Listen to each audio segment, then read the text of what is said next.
సరస్వతి శ్రీ గురు దత్తాత్రేయాయ నమః. వసుదేవసుతం దేవం కంసచాణూరమర్దనం దేవకీ పరమానందం కృష్ణం వందే జగద్గురుం. జన్మాద్యస్య యతోన్వయాదితరతశ్చార్థేష్వభిఘ్నస్వరాట్ తేనే బ్రహ్మ హృదయాది కవయే ముహ్యంతి యత్సూరయః. తేజో వారిమృదాం యథా వినిమయో యత్ర త్రిసర్గో మృషా ధామ్నా స్వేన సదా నిరస్తకుహకం సత్యం పరం ధీమహి. చేయగలుగుతాండి. 36వ దశకం తీయండి. మానవుడి అవతారాలలో పరశురామావతారం తర్వాత రామావతారం వస్తుందన్నమాట.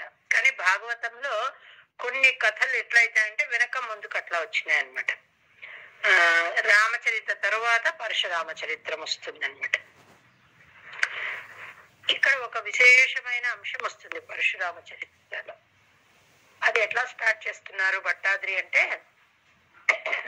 ఫస్ట్ దత్తాత్రేయ అవతారం చెప్తున్నారు. దానికి దీనికి సంబంధం అట్లా వస్తుంది అనమాట. ఎట్లా అంటే, అత్రి అనసూయల పుత్రుడుగా దత్తాత్రేయుడు జన్మిస్తాడు. మనందరికీ తెలిసిన విషయమే. కానీ ఆయన గురువుగా ఉండి శిష్య పరంపర అంతా ఉండడం ఇష్టం లేక తిరుగుతూ ఉంటారనమాట ఎప్పుడు. అట్లాంటి ఆయనకు కార్తవీర్యార్జునుడు చాలా భక్తుడు అనమాట. హైహయ వంశానికి చెందిన వాడనమాట కార్తవీర్యార్జునుడు అని. చాలా సేవిస్తాడండి. ఈయన పట్టించుకోకపోతే వదిలిపెట్టాడు అనమాట. అలాగే దత్తాత్రేయుని సేవించి ఆయన నుంచి అష్టసిద్ధులు పొందుతాడు, చాలా వరాలు పొందుతాడు, సహస్ర బాహువులు పొందుతాడు. అన్ని వరాలు ఇచ్చి లాస్ట్ కి పరమాత్మ చేతిలోనే మరణించేటట్లాంటి వరం కూడా పొందుతాడు అనమాట. ఎవరు? కార్తవీర్యార్జునుడు. అప్పుడు ఎట్లా ఉండింది పరిస్థితి అంటే, రాజులంటే క్షత్రియులు, వాళ్ళు వేదములంటే వాళ్ళకి ఇష్టం ఉండేది కాదట. వేదాన్ని దూషించేవారట, బ్రాహ్మణులను దూషించేవాళ్ళట. భూమికి భారం అయిపోయినారు వాళ్ళు. భూదేవికి ఎప్పుడు భారం అవుతుంది అంటే, బ్రాహ్మణ దూషణ, గోవులను రక్షించలేకుండా పోవడము, యజ్ఞయాగాదులు లేకపోవడము, వేదాలను చులకన చేయడము, వేద పారాయణ లేకపోవడం, ఇలాంటివి ఉంటే భూమికి బరువు అవుతుందంట. అట్లాంటప్పుడు కార్తవీర్యార్జునునికి భయపడి అందరు ఏం చేసినారంటే, ఇంకా ఇట్లాంటిది ఏది వేదాన్ని ఎక్కువ ప్రమోట్ చేయలేకపోయినారన్నమాట. ఆయనకున్న ఒక వరం ఏమి అంటే, పరమాత్మ చేతిలో మరణించే వరం అన్నమాట. ఆ వరం కోసము ఆయన ఈ క్షత్రియులందరినీ హతమార్చి మళ్ళీ తిరిగి ధర్మాన్ని పునఃస్థాపించాలని చెప్పి పరశురామావతారం జరిగింది అనమాట.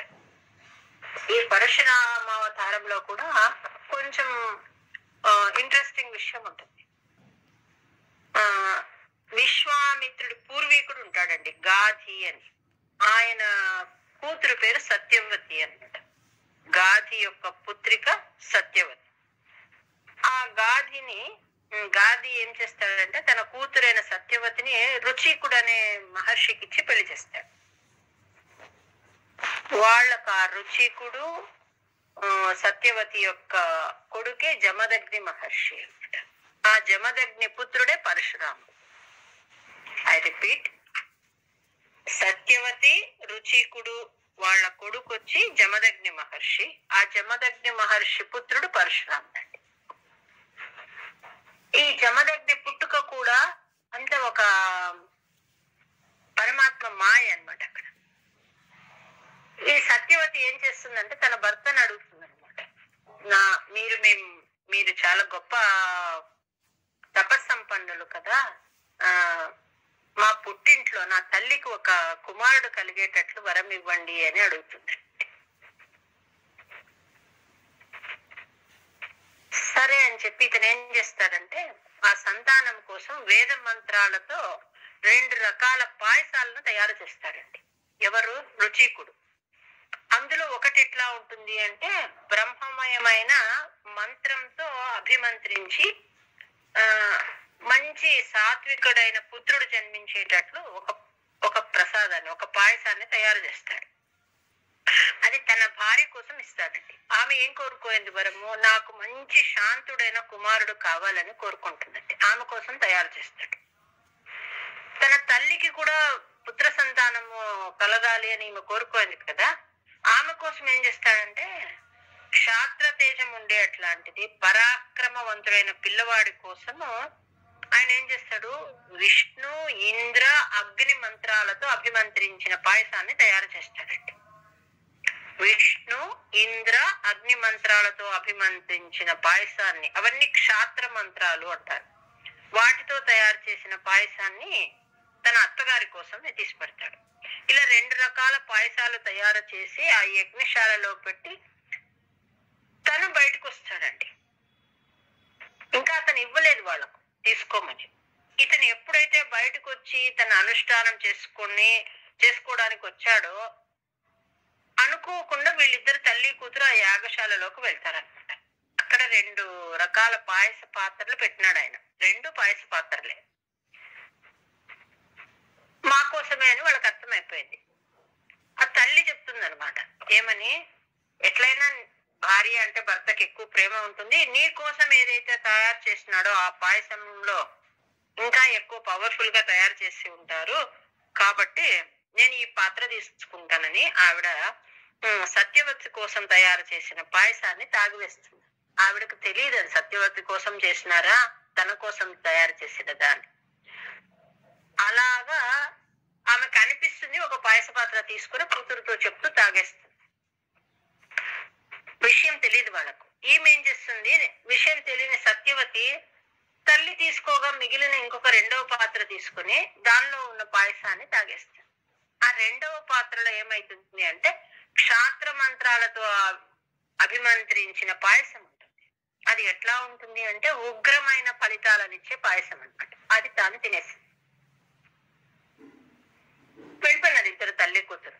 ఈయన తన అనుష్ఠానాన్ని పూర్తి చేసుకుని వచ్చి చూస్తాడు, అక్కడ పాయస పాత్రలు ఖాళీగా ఉంటాయన్నమాట. భార్యని పిలిచి అడుగుతాడు. ఆమె చెప్తుంది విషయం ఇది. ఆ రుచికుడు చెప్తాడు, నేను ఏ పని అయితే నేను అనుకున్నానో నువ్వు దాన్ని వేస్ట్ చేసేసినావని చెప్తున్నాడండి. అంటే నువ్వు రివర్స్ చేసేసినావు, నా పని అంతా తలకిందులైపోయింది. నీవు ఏదైతే పాయసం తాగినావో దాంతో నీకు పుట్టబోయే సంతానం ఎట్లా ఉంటుంది అంటే పరాక్రమంలో కూడా ఘోరమైన పరాక్రమం ఉంటుంది, క్షత్రియ శక్తి ఎక్కువ ఉంటుంది, శత్రువులను ఖండించి రక్తపాతం చేసే మహావీరుడు పుడతాడు అని చెప్తాడు. నీవు తాగగా మీ అమ్మ తాగింది కదా, ఆ 2వ పాత్రలో పాయసం ఎట్లా ఉంటుంది అంటే పరమ బ్రహ్మవేత్త పరమ సాత్వికుడు తత్వవేత్త జన్మిస్తాడని చెప్తారండి. నీవు కోరినది ఒకటి, కానీ నేను ఇచ్చే లోపల నువ్వు తీసేసుకున్నావు, నా పని నువ్వు తలకిందులు చేసేసినావు, దాని ఫలితం ఇది అని చెప్తానే సత్యవతి భయపడుతుందండి. బాధపడి ఆ రుచిక మహర్షి పాదాలు పట్టుకుని ప్రార్థిస్తుంది అనమాట. నాకొద్దు, ఇలాంటి ఉగ్రమైన వీరుడు క్షాత్ర తేజం ఉన్న కుమారుడు నాకొద్దు, నేను భరించలేను, నాకు శాంతమూర్తి కావాలని అడుగుతుందండి. బ్రహ్మవేత్త కావాలి, శాంతమూర్తి కావాలి, నాకు ఇట్లాంటి ఉగ్రమైన పిల్లవాడు నాకు వద్దని ఏడుస్తుంది అనమాట. ఈయన ఏం చేస్తాడంటే ముహూర్త కాలం ధ్యానిస్తాడటండి రుచికుడు. ధ్యానించి అంటే వాళ్ళ తపస్సు ఎంత ఉంది అంటే భవిష్యత్తుని మార్చేస్తాడటండి. మార్చి ఏం చేస్తాడు, తప్పదిది, కాకపోతే నీ కుమారుడి రూపం కాకుండా నీ మనుమడి రూపంలో వచ్చేటట్లు చేయగలను, అంతవరకే నాకు చేతనవుతుందని చెప్పి నీ కుమారుడు కాకపోయినా నీకు మనుమడిలో ఇది ఉండేటట్లు చేస్తాను, ఇలాంటి క్షాత్ర తేజము, నీ కుమారుడైతే శాంతుడుగా జన్మిస్తాడని చెప్తాడనమాట. సత్యవతి తృప్తి పడింది. అమ్మయ్య, నా జీవితంలో నేను ఉగ్రమైన కొడుకును చూడకపోతే అంతే చాలు అని అనుకోని ఇట్లా కొంతకాలం గడిచేటప్పటికి సత్యవతి గర్భవతి అయింది. ఆమెకు జమదగ్ని మహర్షి పుట్టినాడండి. రుచికుని వర ప్రకారము ఈ జమదగ్ని కుమారుడుగా పరశురాముడు జన్మించినాడండి. మనుమడి రూపంలో క్షాత్ర తేజం ఆవిర్భవిస్తుంది అని చెప్పిన ఆ మనుమడే పరశురాముడు. ఆమె మరుజన్మలో సత్యవతి ఏం చేస్తుందంటే తన తప్పుకు ఆమె ఎప్పుడు భయపడుతూనే ఉందండి. అంటే నేను ఇలాంటి పాయసాన్ని నా భర్త అనుమతి లేకుండా ఆయన ఎదురుగా తీసుకుంటే బాగుండు కదా అని భయపడి ఆ దిగులు ఉండింది ఆమెకు. ఆమె మరుజన్మలో ఏం చేసిందంటే శాంతురాలు పరమ పవిత్రంగా తపస్సు చేసి లోకానికి ఉపకారం అయ్యేది ఉండాలి నా జన్మ అని భావిస్తూ ఒక నది రూపంలో జన్మించిందటండి. ఆ కౌశిక అని అంటారు. అట్లాంటి నదిగా జన్మించింది. ఈ జమదగ్ని మహర్షి రేణు మహర్షి పుత్రికైన రేణుకాదేవిని వివాహం చేసుకుంటాడండి. ఆయనకు సంతానం కలుగుతుంది. అందులో ఆఖరున పుట్టినవాడు పరశురాముడండి. పరశు అంటే గండ్రగొడ్డలి. ఆ గండ్రగొడ్డల్ని ధరించడం వల్ల పరశురాముడు అని అతనికి పేరు వస్తుంది. ఇతను ఆ పరమాత్మని అంశావతారము అంటారండి. 21 సార్లు భూమండలాన్ని ప్రదక్షిణ చేసి ఆ క్షత్రియ రాజులందరినీ సంహరించి భూభారాన్ని తొలగిస్తాడనమాట. ఎందుకు అట్లా అన్నిసార్లు ఎందుకు చేసినాడు అంటే ఇంతకు ముందు మనం మొదటి శ్లోకంలో చెప్పుకున్నాం. అత్రి అనసూయల పుత్రుడుగా దత్తాత్రేయుడు ఆవిర్భవిస్తే కార్తవీర్యార్జునుడు ఆయన్ని సేవించి రకరకాల వరాలు పొందినాడు అని. చాలా చాలా నేర్చుకుంటాడండి అతను. ఆ మంత్రశాస్త్రాన్ని అంతా కూడా ఏవైతే ఆయన నుంచి నేర్చుకున్నాడో వాటి వల్ల ఏమంటారు, తను సహస్రార్జునుడు అయినాడు. అంటే 1000 బాహువులను పొందినాడు. కొంచెం గర్వం కూడా వచ్చింది అతనికి. ఎక్కడ పోయినా తన భార్య చేత చెలుకత్తెల చేత ఎట్లా ఉంటాడు అంటే ఆ వరగర్భంతో తిరిగేవాడట.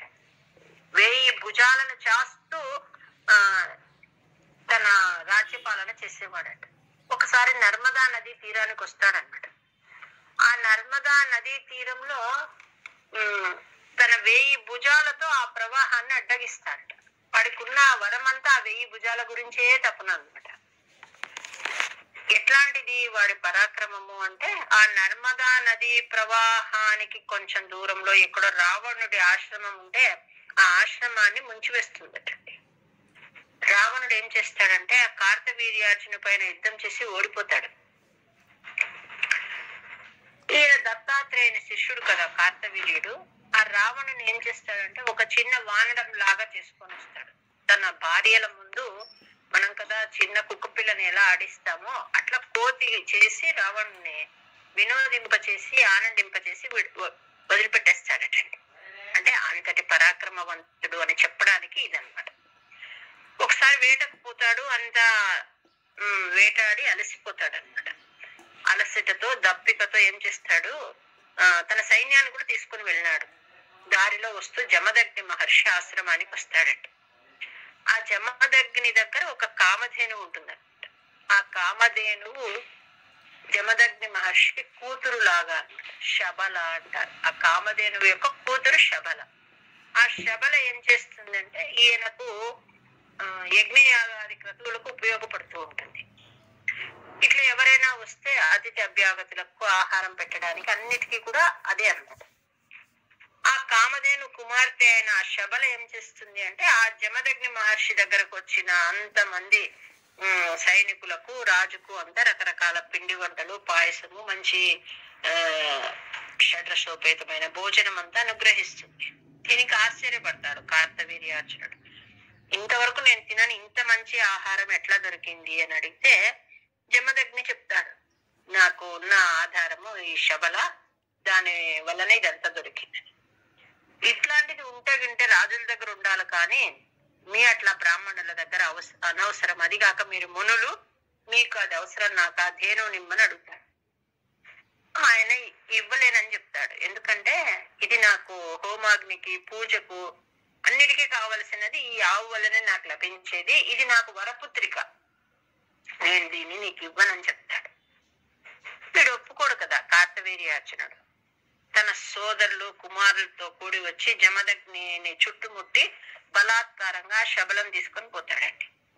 అడ్డుగా వచ్చిన జమదగ్ని శిరస్సును నరికేసి మళ్ళీ తీసుకుని వెళ్ళిపోతాడు. అట్లా రక్తంలో పడి ఉంటుంది ఆ జమదగ్ని భార్య శిరస్సు. అది చూసి ఆ భార్య గుండెలు పగిలేటట్లు బాధపడుతుందండి. బాధపడి తన కొడుకైన పరశురాముణ్ణి పిలుస్తుంది. రామా రామా. ఈయన అడవికి పోయి ఉంటాడు యజ్ఞ సమిధులు తేవడానికి. తల్లి పిలుస్తూ ఉండే ఆక్రందన విని పరుగు పరుగున వస్తాడండి. చూసేటప్పటికి ఆ జమదగ్ని ఆ శవం దగ్గర కూర్చొని అనాథలాగా ఏడుస్తూ ఉంటాడు. ఎన్నిసార్లు పిలిచినాడు అంటే 21 సార్లు పిలిచిందటండి తల్లి. ఈయన అరణ్యం నుంచి ఇంటికి ఆశ్రమానికి వచ్చే లోపల దుఃఖంతో శోకంతో గట్టిగా రామా రామా రామా అని పిలుస్తోంది. అంటే నీ తండ్రి ఇట్లా అయిపోయినాడని అరుస్తూ 21 సార్లు అరిచిందటండి. అన్నిసార్లు భూమిని ఈయన తిరిగి తిరిగి వెతికి వెతికి క్షత్రియులందరినీ చంపినారనమాట. అంటే 21 సార్లు అని చెప్తారు కదా, ఎందుకది అంటే తల్లి అన్ని సార్లు అలా పిలిచిందట. ఆ రకంగా ఆయన క్షత్రియులందరినీ కూడా ఇది చేసేసి వెళ్ళి ఏం చేస్తున్నాడు, ఆ కార్తవీర్యార్జుని పైన పడినాడండి. ఎట్లా ఉన్నాడు అంటే నల్లని పొగచూరిన అగ్నిహోత్రం లాగా ఉన్నాడట పరశురాముడు. నల్ల గడ్డము మీసము, ఆయన భయంకర రూపం చూసి కార్తవీర్యార్జునుడు ఏం చేస్తాడంటే ఎక్కడెక్కడో దాచిపెట్టుకుంటాడంటే, కానీ ఒప్పుకోడు అనమాట. ఈయన ఎక్కడ పడితే అక్కడ వెంటాడి వెంటాడి యుద్ధం చేసి అతనికి 17 అక్షౌహిణుల సైన్యం ఉందట. ఆ సైన్యాన్ని కూడా ఒక్కడే పరశురాముడు ఒక్కడే నాశనం చేసి కార్తవీర్యార్జునుడి పైన పడి ఫస్ట్ అతని చేతులని నరికేస్తాడట.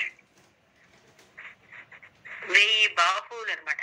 ఆ భూమి అంతా రక్తసిక్తం అయిపోతుంది. వీడు ఏం చేసింటాడంటే తనకు బాహువులు ఎక్కువ కదా, 500 బాణాలు ఖండించి వేసినాడటండి.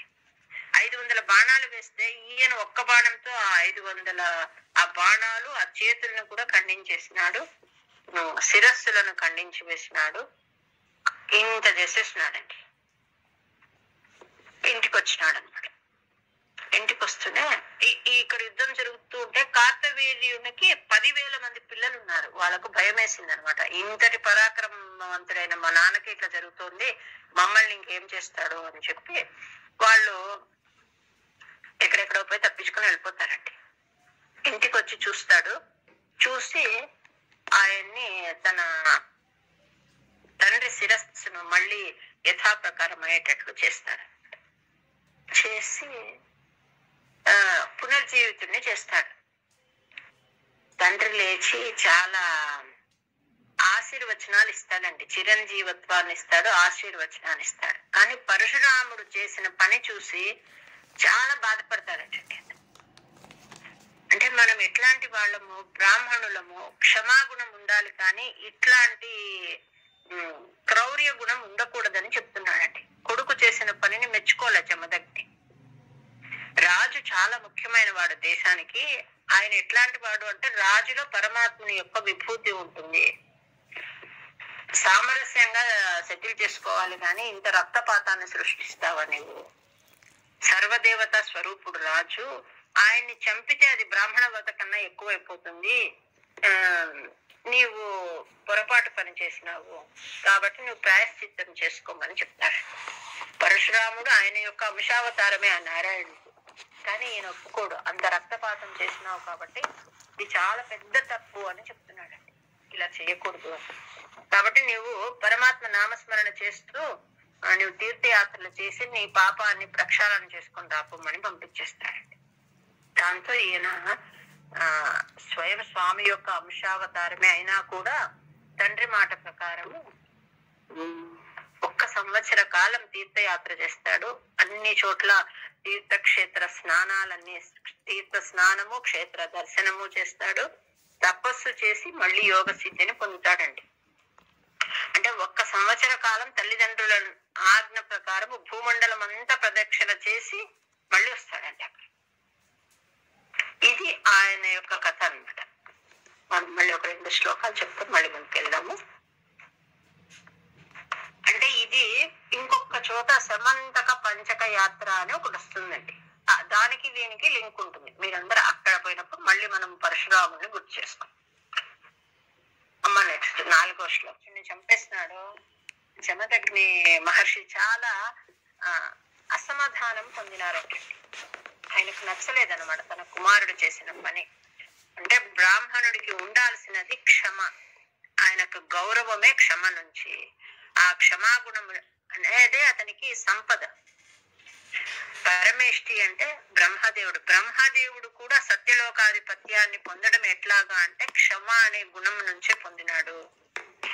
ఈ రోషము, ఈ ఆవేశము ఇది విప్రులకు సరి అయినది కాదు, నీవు చేసిన పని తప్పు అని చెప్తున్నాడండి. చెప్పి ఇంకా ఏం చెప్తున్నాడు అంటే చక్రవర్తిత్వం, పట్టాభిషేకం జరిగింది ఎవరికైనా రాజుకు అంటే అన్ని దేవతల యొక్క సన్నిధాన పాత్రమైన పట్టాభిషిక్తుడు అనమాట. ఎవరైనా ఒక చక్రవర్తి అయినాడు అంటే దేవతల ఆశీర్వచనం ఉంటుంది. రాజరాజేశ్వర అని ఒక రూపం, పరమాత్మ యొక్క ఒక విభూతి ప్రతి రాజులో ఉంటుందటండి. అప్పుడే ఆయన ఏలగలడనమాట రాజ్యాన్ని. అట్లాంటి దేవతల సన్నిధానంతో, దేవతల ఆశీర్వచనంతో పట్టాభిషేకుడైన చక్రవర్తిని చంపడం అంటే అది బ్రహ్మహత్య కన్నా ఇంకా ఎక్కువ పాపం. దీనికి ప్రాయశ్చితంగా నువ్వు వెళ్లాల్సిందే అంటే ఈయన వెళ్ళాడండి. వెళ్ళి అన్ని తీర్థక్షేత్ర దర్శనాలు చేసుకుంటూ మళ్ళీ తపస్సు చేసి సిద్ధి పొంది వచ్చినాడు. ఈ మధ్యలో ఒక్కసారి ఏం జరిగిందంటే రేణుకాదేవి అనమాట తల్లి, పరశురాముడు తల్లి, ఆమె తన భర్తకు అనుష్ఠానానికి సరిపడా నీళ్లు తీసుకురావడానికని వెళ్ళి ఉంటుంది అనమాట గంగకు. అక్కడ ఏమైంటుంది, మనం విభూతి యోగంలో చెప్పుకుంటాం గంధర్వానాం చిత్రరథ అని. ఆ చిత్రరథుడు అనే గంధర్వరాజు అప్సరసలతో విహరిస్తూ ఉంటాడనమాట. ఈమె ఒక్క నిమిషము ఆయన్ని అక్కడున్న వాళ్ళందరినీ అలా చూస్తుందండి. ఆమెకు కొంచెము మనసు చలించిపోతుందట. వెంటనే మళ్ళీ గుర్తుకొచ్చి తన భర్తకు హోమ సమయం అయిపోతుంది కదా అని ఆ నీరు ముంచుకొని కడవతో వెళ్ళిపోతుంది అనమాట. వెళ్ళిపోయి ఆ నీరు మహర్షి దగ్గర పెట్టి జమదగ్ని మహర్షి దగ్గర నిల్చుకుంటుందండి. ఆమెను చూస్తూనే ఆ మహర్షి కనుక్కుంటాడనమాట. అంటే నీవు ఈ రోజు ఆలస్యం చేసినావు, దానికి తోడు నీ మనసు చంచలమైంది. అంటే నువ్వు చేసిన పని ఎట్లా ఉంది అంటే మానసిక వ్యభిచారం చేసినావు నీవు అంటాడటండి జమదగ్ని మహర్షి. చేసి వెంటనే కోపం చేసుకుని పిల్లల్ని పిలుస్తాడనమాట. తన పిల్లల్ని పిలిచి మీ అమ్మను చంపేసేయమని చెప్తాడండి. ఆయన ఎంతటి సాధువు, ఆయన అలా చెప్తారండి. చెప్తానే పిల్లలు ఎవరు ముందుకు రారనమాట, చెయ్యమంటారు. మళ్ళీ పరశురాముడిని పిలుస్తాడండి. పిలిచి నీ తల్లిని చంపేసే, నా మాట వినని నీ సోదరులందరినీ చంపేసేయమని చెప్తాడండి. తన తండ్రి యొక్క సమాధి తపస్సు ప్రభావం తెలుసుకున్న పరశురాముడు ఏం చేస్తాడంటే ఒక్క నిమిషము ప్రార్థన చేసి తల్లిని తన సోదరులందరినీ చంపేస్తాడండి. తన మాట ఇంత చక్కగా విన్నాడని చెప్పి కొడుకు పట్ల అపరిమితమైన ఆనందం కలుగుతుంది ఆ మహర్షికి. నీకేం వరం కావాలో కోరుకోమని అడుగుతాడండి. అడిగితే ఆయన వెంటనే చెప్తాడు, మీ మాట జవదాటకూడదని చేశాను, నా తల్లిని నా సోదరులను వెంటనే బతికించండి అని చెప్తాడండి. ఇంకొక కోరిక కూడా ఉంది, వాళ్లకు నేను వాళ్ళని చంపిన విషయం వాళ్ళకు గుర్తుండకూడదు, వాళ్ళు మర్చిపోవాలి. ఈ రెండు వరాలిమ్మని అడుగుతాడు. అంటే అలాగే అని చెప్పి తిరిగి మళ్ళీ రేణుకాదేవిని మళ్ళీ బతికిస్తాడు. తన మిగిలిన పుత్రులను కూడా ఆయన పునర్జీవితం చేస్తాడండి.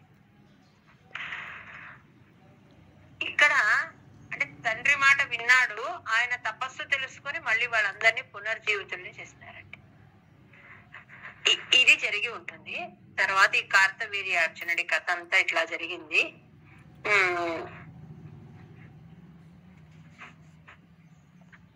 అందరినీ సంహరించి వస్తున్నాడండి. మాటి మాటికి 21 సార్లు తిరిగినాడని చెప్పుకున్నాం మనం. అంటే క్షత్రియుడు అనేవాడు ఎక్కడ కనిపిస్తే అక్కడ అందరూ చంపుకుంటూ వచ్చేస్తున్నాడండి. ఈయన లేని సమయం చూసుకుని మళ్ళీ వాళ్ళు ఆయన పిల్లలు దాచిపెట్టుకున్నారు కదా, 10,000 మంది పిల్లలు, కార్తవీర్యార్జుని పిల్లలు, వాళ్ళంతా వచ్చినారండి. వచ్చి మళ్ళీ ఇక్కడ అల్లకల్లోలం చేస్తారన్నమాట ఈ జమదగ్ని ఋషి యొక్క ఆశ్రమాన్ని. ఎందుకు అంటే నా తండ్రిని చంపినది వీళ్ళ పిల్లవాడే కదా అని చెప్పి అక్కడికి వచ్చి మళ్ళీ దాన్నంతా కూడా చిన్న భిన్నం చేసేసి జమదగ్ని మహర్షిని మళ్ళీ ఇది చేసేసిపోతారండి, ఆయనకు చంపేసిపోతారు.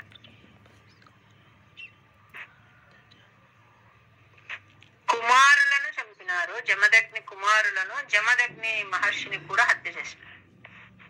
ఆమె ఎంత ప్రార్థించిన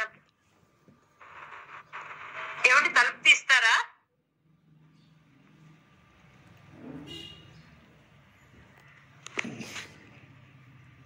పతిభిక్ష పెట్టమని ఎంత ప్రార్థిస్తున్నా వాళ్ళు వినలేదన్నమాట. అంతటి సాధు స్వభావి అయిన జమదగ్ని మహర్షిని బలవంతంగా ఆయన శిరస్సు ఖండించి ఆశ్రమాన్నంతా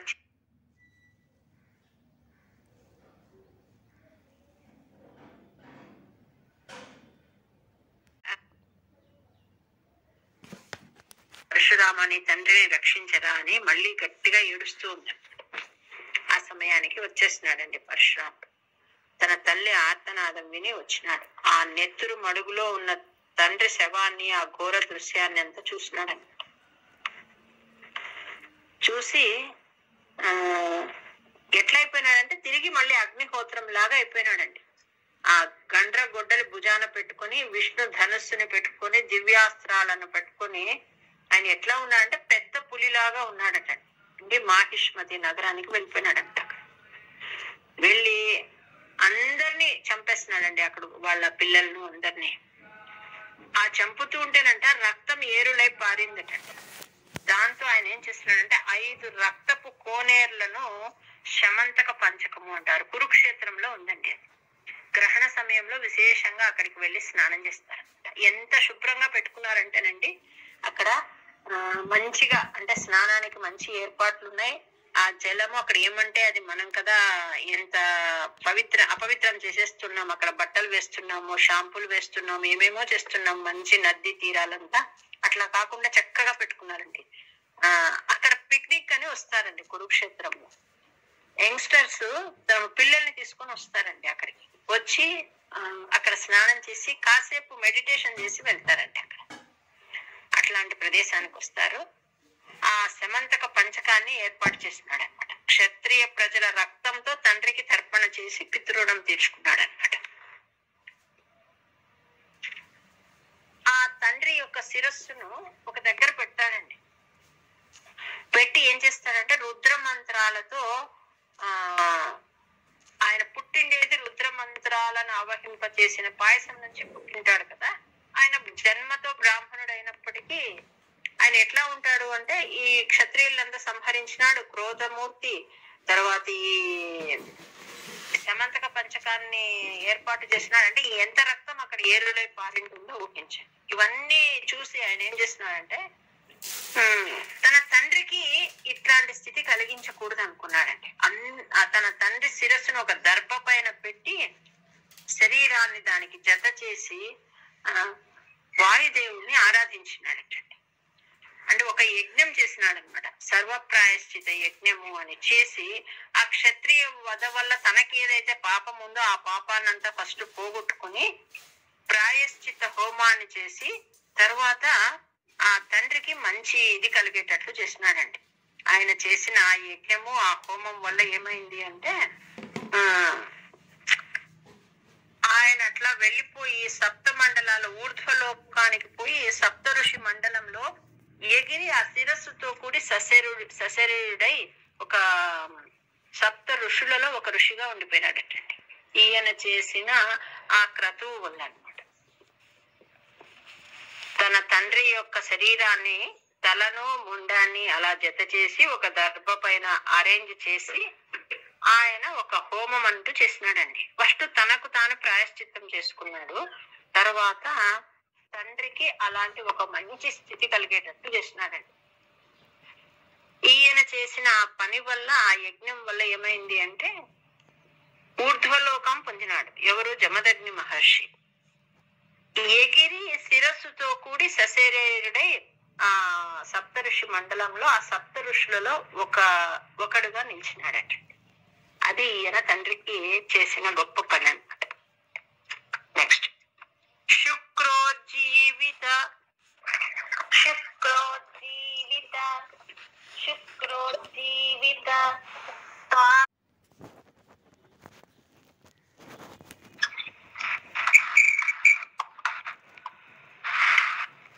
నేను ఇందాక చెప్పిన ఆయన ప్రార్థనా శ్లోకం పెట్టమని ఎవరు అడిగారండి, జన్మాద్యస్య యతోన్వయాది. అది భాగవతానికి ఆది శ్లోకం అన్నమాట. అది మంగళ శ్లోకం అని కూడా అంటారు. దాని గురించి మీకు ఎప్పుడైనా చెప్పిన తర్వాత అది షేర్ చేస్తే మీకు బాగా అర్థమవుతుంది. అది అన్ని స్కందాల విశేషాలు కూడా ఒక్క శ్లోకంలోనే ఉన్నాయన్నమాట. మొత్తం భాగవతంలో ఉన్న 12 స్కందాల విశేషాలు కూడా ఈ శ్లోకంలో ఉన్నాయి. దాని గురించి మీకు ఎప్పుడైనా చెప్పిన తర్వాత దాన్ని షేర్ చేస్తే మీకు బాగా అర్థమవుతుంది. అప్పుడు చేసుకోండి. జీవిత తాత వాక్య చలిత క్రోధోత సఖ్యా సమం బిభ్రత్యాత మహోదరోపనిహితం చాపం కుఠారం శరాన్ ఆరూఢ సహ వాహయంత్రుకరథం మాహిష్మతి మా విశన్ వాగ్భిర్వత్సమదాసు శిక్షితి పతౌ సంప్రాస్తుతా సంగరం. ఎప్పుడైతే పరశురామావతారంలో హైహయ రాజు అంటారు కార్తవీర్యార్జున్ని, అతని 10,000 మంది కొడుకులతో 17 అక్షౌహిణుల సైన్యంతో సేనాధిపతులతో ఆ యుద్ధ రంగంలో తలపడి విజృంభించినాడనమాట. ఎవరు? పరశురాము. కుఠారము అంటారండి ఆయన యొక్క ఇవన్నమాట. త్వత్క కుఠార అంటే అస్త్రాలు, ఆయన యొక్క గండ్ర గొడ్డలి, అవన్నీ కూడా ఆయన పరమశివుణ్ణి మెప్పించి అన్ని సంపాదించేటాడండి. ఈయనే స్వయం అవతారము. ఆయన తిరిగి తపస్సు చేసి ఇవన్నీ బాణాలు అస్త్రాలన్నీ సంపాదించింటాడనమాట. వాటితో ఆ కార్తవీర్యార్జునుని సైన్యాన్నంతా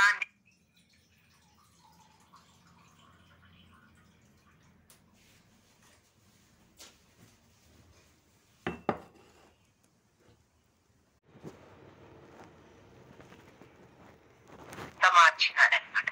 సత్య అంటే క్షణములో వాళ్ళందరినీ కూడా సేనంతని కూడా నిశేష విధులను హతమార్చినాడు.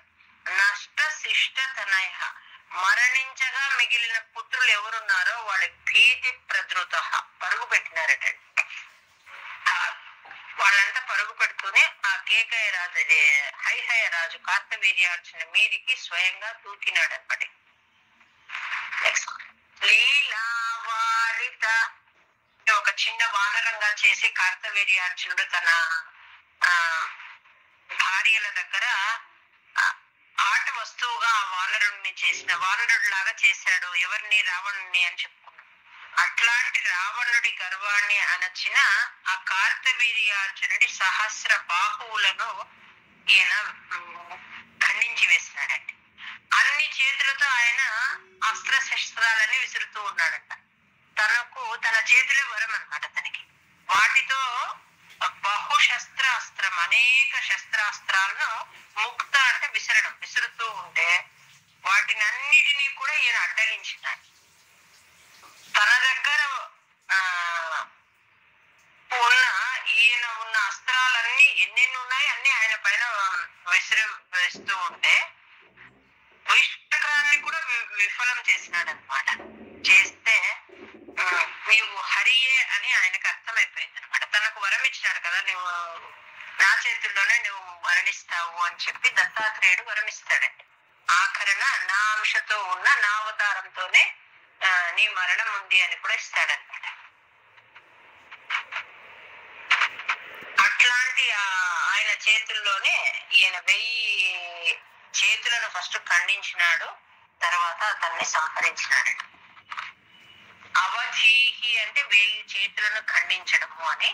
తర్వాత నీ పదానికి ఆయన వెళ్ళినాడు అని చెప్తున్నాడు. నీ యందు వదిలిన వైష్ణవే చక్రే అపి విఫలే అనేక శస్త్రాస్త్రాలు ప్రయోగిస్తే వాటిని నిరోధించినాడు. లాస్ట్ కి దివ్యాస్త్రంగా ఒక వైష్ణవాస్త్రాన్ని పంపించినాడు. అది కూడా విఫలమైపోయిందండి. దాంతో అతనికి అర్థమైపోయింది ఇప్పుడు నా మరణం దగ్గరగా ఉంది, ఈయన విష్ణువు యొక్క అవతారము అని తలచి ధ్యానిస్తూ ఉండిపోయినాడటండి. ఇంకా యుద్ధం చేయకుండా అతని బాహువులన్నీ ఖండించి అతన్ని సంహరించినాడు. అది ఇక్కడ చెప్తున్నాడు. లీలావా ఆ నర్మదా జలాలను ఎలా తీసి అక్కడెక్కడో తపస్సు చేసుకుంటున్న రావణుణ్ణి ఆ చిన్న బొమ్మగా, చిన్న వానరుడుగా చేసి తన భార్యల దగ్గర వినోదానికి చూపించినాడట. అట్లాంటి కార్తవీర్యార్జునుని పరశురాముడు సంహరించినాడు అని చెప్తున్నారు.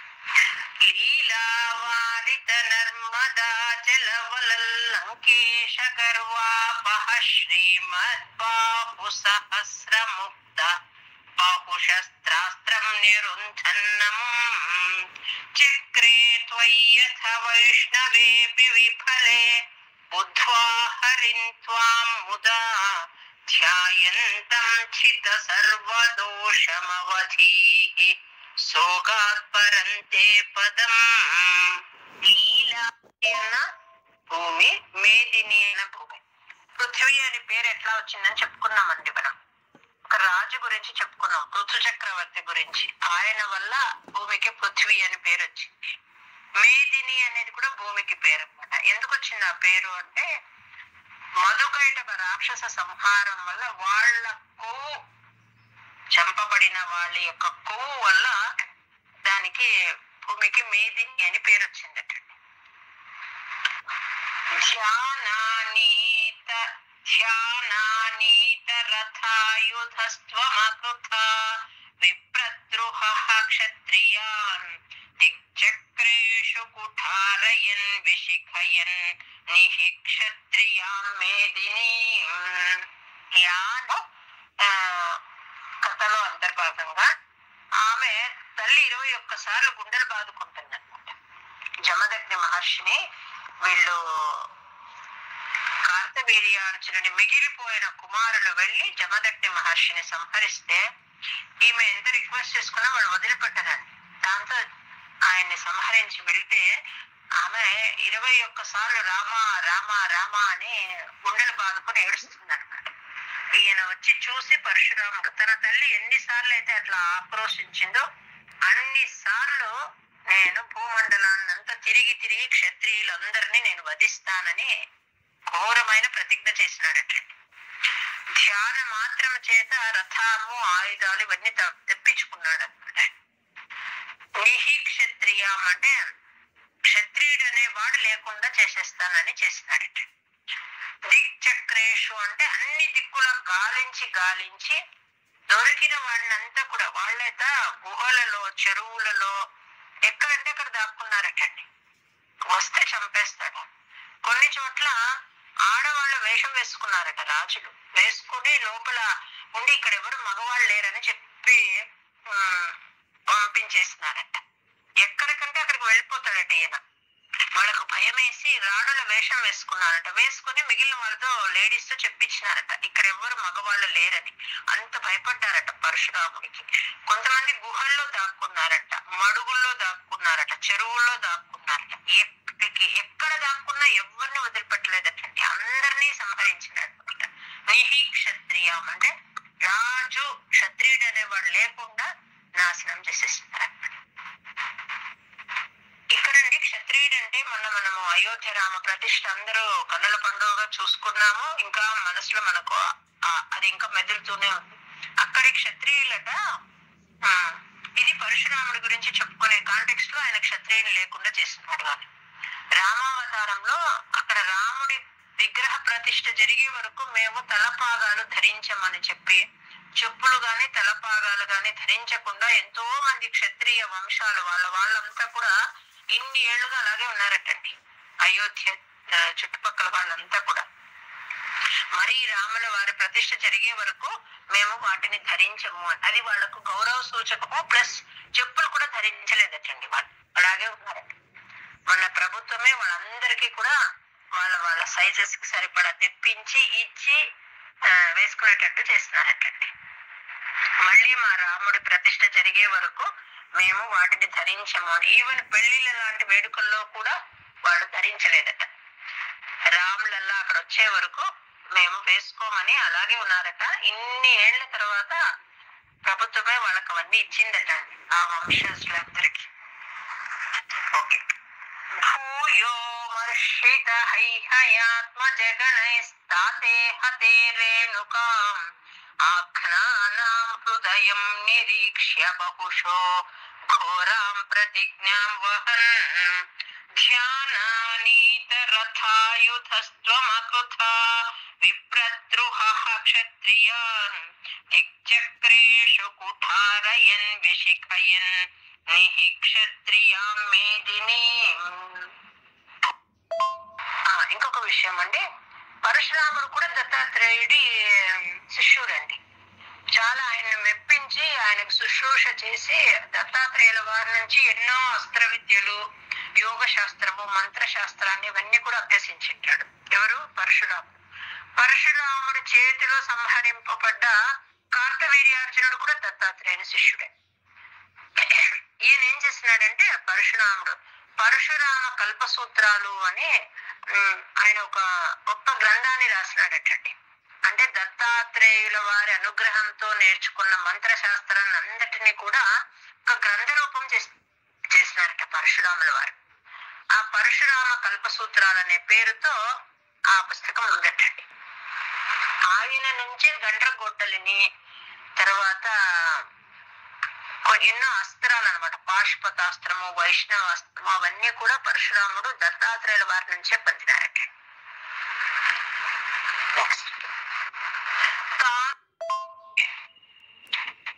ఈ విధంగా తండ్రిని బ్రతికించుకున్నాడండి. తర్వాత 21 మార్లు భూప్రదక్షిణం చేసినాడు. నిహి క్షత్రియాలు, క్షత్రియులను లేకుండా చేసినాడు. ఆ రక్తపు టేర్ల గురించి, వాటి గురించి మనం ఆల్రెడీ అంటే పరశురామ చరిత్ర ఓవరాల్ గా చెప్పుకున్నాము. ఆ సమంతక పంచకము అంటారు, అంటే అదే కురుక్షేత్రం అండి. కురుక్షేత్రంలో అట్లాంటి మడుగులు అంటారు. అప్పట్లో ఈయన ఏర్పరిచినవి అనమాట. అవి సమంతక పంచకము అంటారు. అక్కడే కురుక్షేత్ర సంగ్రామం జరిగింది. దాని నేటి పేరే కురుక్షేత్రం. అక్కడ గ్రహణ సమయంలో విశేషంగా వెళ్తారండి. ఎక్కడెక్కడి నుంచో అన్ని స్టేట్స్ నుంచి అక్కడికి వస్తారనమాట. గ్రహణ సమయాలలో వచ్చి అక్కడ స్నానము, జపము, పితృతర్పణ అదంతా చేస్తారండి. అట్లాంటి విశేషమైన ప్రదేశము చాలా బాగా పెట్టుకున్నారు వాళ్ళు. ఎంత నీట్ గా ఉందంటే అందరికి ఇష్టం అవుతుందండి. దానిలో అంత మంచిగా ఉంటాయి నీళ్లు, ప్రదేశము శుభ్రంగా ఉంది. ఇంకో విశేషం ఏమి అంటే మన ఇండియన్ ఆర్మీకి కావలసిన వాళ్ళంతా అక్కడి నుంచే ఎక్కువ ఉంటారంటండి. ప్రతి ఇంటి నుంచి కూడా ఒక సైనికుడు ఉంటాడండి. అది కురుక్షేత్ర సంగ్రామం జరిగిన భూమి కదా, వాళ్ళలో అది స్వభావంగా వాళ్ళలో ఆ నేచర్ వచ్చేసిందో ఏమోనండి. అంటే దేశానికి సేవ చేసే సైనికులు రిక్రూట్మెంట్ అంతా ఎక్కువ అక్కడ వాళ్ళే ఉంటారటండి. ప్రతి తల్లి తన పిల్లల్లో ఒకరిని ఖచ్చితంగా పంపిస్తుందట సైనికుడిగా.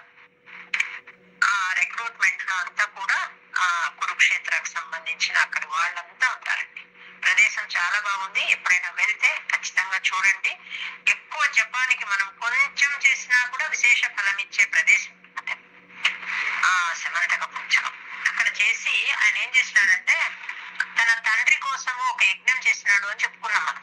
చేసి ఆయన తల వెళ్ళి అలా అతుక్కొని ఆ సప్తర్షి మండలంలో 7వ ఋషిగా ఆయన ప్రకాశమానుడైనాడు అని చెప్పుకున్నాం. అప్పుడు ఏం చేసినాడంటే తను ఇంతమంది క్షత్రియులను సంహరించి ఆ భూమి అంతా ఈయనకే కదండి, ఆ రాజ్యం అదంతా బ్రాహ్మణులకు దానం చేసేసినాడు. ఒక్కో వైపు ఒక్కొక్క ఋషికి దానం చేసేసినాడు.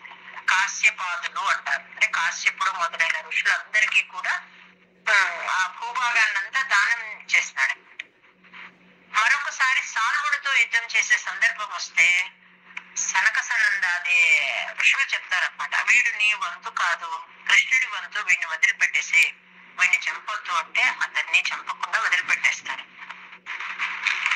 తాతో జీవన కృపాలక కులం త్రిసప్త పృథ్వో జయన్ సంతర్ప్యాథ సమంత పంచకమహా రక్తహ్రదౌఘే పితॄన్ యజ్ఞేక్ష్మామపి కాశ్యపాదిషు దిశన్ సాల్వేన యుధ్యన్నః కృష్ణో మునిః నిష్యతీతి శమితో యుద్ధాత్ కుమారైర్భవాన్. శమిత అంటే ప్రశాంతుడమైనావు అని, నిహ నిష్యతి ఇది అంటే సంహరిస్తాడు అని. ఎవరు? కృష్ణుడు సంహరిస్తాడు భవిష్యత్తులో. కృష్ణుడి వంతు ఇతను, నీవు ఇతన్ని చంపవద్దు అని. కుమారైహి అంటే వాళ్ళని కుమారులు అంటారు. ఎవరిని? సనక సనందాదులని. ఎప్పుడు కుమారులలాగా చిన్న వాళ్ళలాగా ఉంటారు అనమాట వాళ్ళు. బ్రహ్మ మానస పుత్రులు చెప్తే విరమించి శమిత ప్రశాంతుడై ఉన్నాడు. సాల్వుని సంహరించకుండా వదిలిపెట్టాడు. చదవండి. జేగుడు ఒకే డౌట్. మీరు చెప్పారు కదా రాముడి మాట కృష్ణుడి నడక మనం ఫాలో అని ఒక్కసారి ఏమనుకోకుండా చెప్తారా ప్లీజ్? రాముడి మాట కృష్ణుడి నడక ఫాలో కావాలి. కృష్ణుడు చేసినట్లు మనం చెయ్యాలి అని పోకూడదు అన్నమాట. కృష్ణుడి మాట ఫాలో కావాలి. రాముడు ఎక్కడ నేను దేవుణ్ణి అని చెప్పుకోలేదండి. నేను దశరథ పుత్రుడిని అని చెప్పుకుంటూనే వచ్చినాడు. కృష్ణుడు చాలా సందర్భాలలో తను దేవుణ్ణి అని చెప్పాడండి. ఆయన చేసినట్లాంటి పనులు ఏ ఒక్కటి కూడా ఎవరు చేయలేరు. ఆయన అట్లా విశ్వరూపంతోనే సంచరించినాడు అని వస్తుందండి చాలా చోట్ల. అంటే అట్లాంటి నేత్రం కల వాళ్ళకు ఆయన అలాగే కనిపించినాడు. అంటే కొన్నిసార్లు మాత్రమే విశ్వరూప దర్శనం జరిగింది, మిగిలిన సార్లు లేదనుకుంటాం కదా మనము. ఆయన ఎన్నో సార్లు అట్లా భుజాలతోనే తిరిగేవాడట. ఎన్నో సార్లు కాదు, ఎప్పుడు తిరిగేవాడట. అది చాలా మంది అలా దర్శించినారు. ఆయన చేసిన ఏ పని కూడా, అంటే ఏ లీల కూడా మనుషులు ఎవరు చేయగలిగిన అట్లాంటిది కాదు. కాబట్టి ఆయన యొక్క మాటను మనం ఫాలో కావాలి, కానీ చేష్టను ఫాలో కాకూడదు అని దాని అర్థం. వరలక్ష్మి క్షేత్రం ఏరియా పేరు కూడా అదేనా మ్యామ్? అదేనండి, దాని పేరే కురుక్షేత్రం అని అంటారా? Okay ma'am. అంటే మనకు విశేషం తెలిసి ఉంటే వెళ్ళకపోయినా మనసుతో కూడా వెళ్ళిపోతామండి మనం. అదే అందుకనే మేము అక్కడ చాలా బాగుంటుందండి. మీరు నెట్ లో సెర్చ్ చేయండి, మీకు అది చూసినప్పుడు మనకు చాలా తృప్తి అనిపిస్తుంది. కురుక్షేత్రం అనేది వస్తుందేమో. అవునండి. Okay okay, thank you. అదేనండి మేడం. ఇంకోటి, మీరు ఇది పారాయణం చేసేది ఈ పరమానందం కృష్ణం వందే జగద్గురుం జన్మాద్యస్య యతోన్వయాద్వితరతశ్చార్థేష్వభిఘ్నస్వరాట్ తేనే బ్రహ్మ హృదయాది కవయే ముహ్యంతి యత్సూరయః తేజో వారిమృతాం యథా వినిమయో యత్ర త్రిసర్గో మృషా ధామ్నా స్వేన సదా నిరస్తకుహకం సత్యం పరం ధీమహి.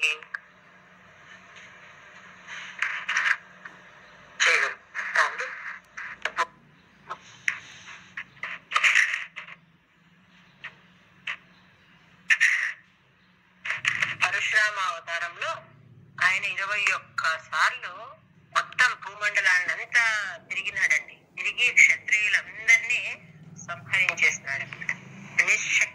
నిక్షత్రియామని అంటే క్షత్రియుడు అనేవాళ్ళు లేకుండా చేసేస్తున్నాడు. ఆయన విజృంభణ కారణం వల్ల ఏర్పడిన మడుగులే శమంతక పంచకము అని చెప్పారు. శమంతక పంచకము అంటారు. అంటే అదే కురుక్షేత్రం. శమంత పంచకం 5 మడుగులుగా ఏర్పడినాయి. తర్వాత తన తండ్రి యొక్క శిరస్సు తీసుకొచ్చి ఒక దర్భ పైన ఆయన మృత శరీరంతో కళేబరంతో జతపరిచి ఒక మంచి యజ్ఞం చేసినాడు అనమాట. యజ్ఞం ద్వారా ఆ పరమాత్మని ఆరాధించినాడు. ఈయన కూడా ఆయన యొక్క అంశావతారమే, అయినా కూడా తిరిగి ఆరాధించినాడండి.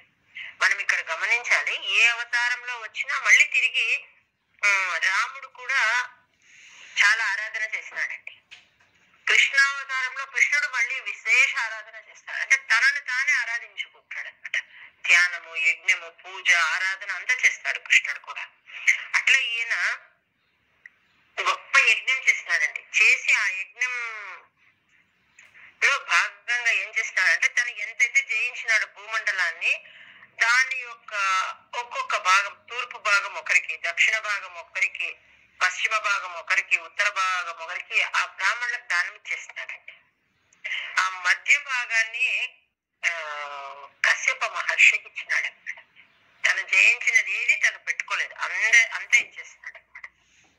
ఇచ్చి న్యస్యాస్త్రాన్ని అంటే న్యస్య అంటే నాకు యావత్తు సాకు యావత్తు, న్యస్య అంటే విడిచిపెట్టదు అనమాట. న్యస్యాస్త్రాన్ని అంటే అస్త్రాలన్నీ వదిలిపెట్టేసినాడు. అంటే అస్త్ర సన్యాసము చేసి మహేంద్ర పర్వతంలో అక్కడ తపస్సు చేసుకుంటూ ఉన్నాడు. ఇప్పటికీ ఉన్నారు అని చెప్తారండి. తన తండ్రి ఆయనకు చిరంజీవత్వాన్ని ఇచ్చినాడనమాట. దాంతో అక్కడ తపస్సు చేసుకుంటూ ఉన్నాడు. ఒకసారి అట్లా ఉండడం వల్ల ఏమైందంటే ఆయనకు గోకర్ణం వరకు ఉండే భూభాగం మునులంతా కోరుకుంటే ఆయన ఏం చేస్తున్నాడంటే ఇంకా ఈ న్యస్యాస్త్రానికన్నా ముందు అంటే అస్త్ర సన్యాసం చేయక ముందు ఒక ఆగ్నేయాస్త్రాన్ని ధ్యానిస్తే సముద్రుడు భయపడి ఏం చేస్తున్నాడంటే ఈయన ఆ స్రువం అంటారంటే ఆ యజ్ఞ సాధనాన్ని విసిరివేసినంత మేరకున్న ప్రదేశం అంతా నీళ్లు లేకుండా చేసేస్తున్నాడటండి. అంటే సముద్రమే జరిగిపోయింది. ఆ రకంగా కేరళ రాష్ట్రం ఏర్పడిండేది అదంతా కేరళ అని చెప్తారు. ఎప్పుడైతే నీళ్లతో మునిగిపోయింది మమ్మల్ని కాపాడమని ఋషిమునులు అడిగితే ఈయన ఏం చేస్తున్నాడు, తన యొక్క ఒక సాధనాన్ని ఆ యజ్ఞ సాధనాన్ని విసిరినాడు అన్నమాట. విసిరి ఆగ్నేయాస్త్రాన్ని స్మరించేటప్పటికి సముద్రుడు భయపడి అలా వెనక్కి వెళ్ళిపోయినాడంటే. అంటే ఈయన విసిరిన స్రువం ఎంతవరకు వెళ్ళిందో అంతవరకు కూడా నీళ్లు లేకుండా అయిపోయినాయండి. అదే ప్రాచీన కేరళ అంటారు. సో కేరళ రాష్ట్రంలో ఆయన వల్ల ఆ రాష్ట్రం అంతా ఆ రకంగా ఏర్పడింది అని చెప్తారు. అట్లాంటి పరమాత్మ నన్ను రక్షించు అని వేడుకుంటూ ఉన్నారండి. ఈయన చేసిన యాగం వల్ల ఆ యజ్ఞం వల్ల ఏమైంది అంటే జమదగ్ని మహర్షి మళ్ళీ తిరిగి శరీరాన్ని పొంది సప్తర్షి మండలంలో ఒకడే లోకానికంతా ఆరాధ్యుడైనాడు. మనం ఇక్కడ మెయిన్ తెలుసుకోవాల్సింది ఏమి అంటే జమదగ్ని చెప్పిన మాట అండి. అంటే ఎలా ఉండాలి, మనం మొన్న చెప్పుకున్నాం రామావతారంలో శూద్రమునిని సంహరించినాడు అని. అంటే ఎవరి పని వాళ్ళు చేయాలి, ఎవరికి ఇంట్రెస్ట్ చేయబడిన పని వాళ్ళు చేయాలని చెప్పుకున్నాం. ఇక్కడ ఏం చేయాలి బ్రాహ్మణుడయ్యి అంటే నువ్వు క్షమ, నీ గుణమే క్షమ, నువ్వు వేరేటివి ఇలా చేయకూడదని తన కొడుకు చేసిన పనిని ఆయన సమర్థించడం. నువ్వు తప్పు చేసినావు, నువ్వు వెళ్ళి పాప పరిహారం చేసుకుంటావు అని పంపిస్తాను. బ్రాహ్మణులు అంటే ఎట్లా ఉండాలి, సహనంతోనే ఉండాలి. క్షమాగుణం వల్లనే వాళ్ళు రాణిస్తారు. శమదమాది గుణాలకు క్షమాగుణం కూడా తోడైతే అప్పుడు బ్రాహ్మణులు అంటిస్తారు. నీవు ఈ రకంగా అందరినీ సంహరించినావు, అది కాక రాజును సంహరించినావు. చక్రవర్తిలో రాజరాజేశ్వర రూపంతో పరమాత్మ ఉంటాడు. వాడు ఎట్లాంటి వాడైనా అతన్ని నువ్వు సంహరిస్తే అది పాపం వచ్చినట్టు, బ్రహ్మహత్య కన్నా మించిన పాపం. కాబట్టి నువ్వు వెళ్ళి నీ పాప ప్రక్షాళన చేసుకుందామని పంపిస్తాడు. అంటే ఎవరు ఏ పని చేయాలో ఆ పని చేయాలని. ఇతను నేను పరమేశ్వర అవతారం కదా, నేను చెయ్యను, నీ మాట వినని చెప్పలేదండి. వెళ్ళి సంవత్సర కాలము తీర్థయాత్ర చేసి తను ప్రాయశ్చితం చేసుకొని మరి తండ్రి దగ్గరకు వస్తారు.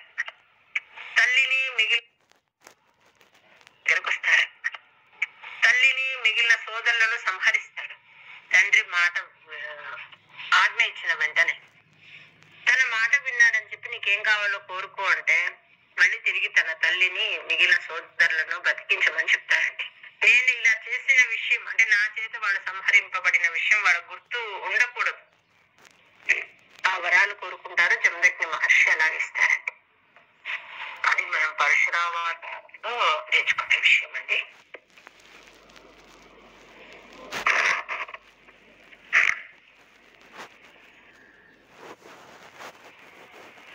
అయినప్పుడు చూసి చూచి తాపసై అర్థితై, ఆ తాపసులు అంటే మునులంతా అర్థించినారనమాట. అర్థిత అంటే అర్థించినారు. అర్థించేటప్పటికి ఈయన ఏం చేసినాడు, తన ధ్యాన శక్తితో ధనువును ధరించినాడు. ధ్యాత ఈశ్వాస అంటే ధ్యాన శక్తితో తన యొక్క ధనువును ధరించి అనాల అస్త్రధృత అంటే ఆగ్నేయాస్త్ర సంధానం చేసినాడు. మనస్సుతోనే ధ్యానించి సంధానం చేసేసినాడండి, చేతిలో లేదట. ధ్యాత ఈశ్వాస అంటే ధ్యాన శక్తితో ధనువును ధరించి ఆగ్నేయాస్త్ర సంధానం చేసినాడు. అనాల అస్త్ర ధృత అంటే ఆగ్నేయాస్త్ర సంధానం చేస్తే సింధు సముద్రుడు హడలిపోయినాడు. చకితం అంటే హడలిపోయినాడు. స్రువక్షేపణాత్, స్రువము అంటే అదే మనం యజ్ఞంలో వాడే గరిటెల్లాగా ఉంటాయి కదా, చెక్క గరిటె, అదనమాట. యజ్ఞోపసాధనము, యజ్ఞోపకరణం. ఆ స్రువాన్ని విసిరినాడు. ఆ స్రువక్షేపణ ఆయన మనసులో అస్త్రాన్ని ధ్యానించి యజ్ఞం చేస్తున్నాడు కదా, దాని నుంచి అలా ఇసిరి వేసినాడట. అది పడినంత దూరంగా ఆ సముద్రుడు వెనక్కి వెళ్ళిపోయినాడు. ఆ రకంగా నువ్వు ఉద్ధృత కేరళ రాష్ట్రాన్ని ఉద్ధరించినావు చెప్తున్నా. అంటే శృవాన్ని విసిరితే ఉత్సార్య దూరంగా తరిమి కేరళను ఉద్ధరించినావు. సముద్రుణ్ణి అంటే ఆ నీటిని అంతవరకు తరిమేసి ఆ కేరళను ఈ రకంగా ఉద్ధరించినావు అని చెప్తున్నావు.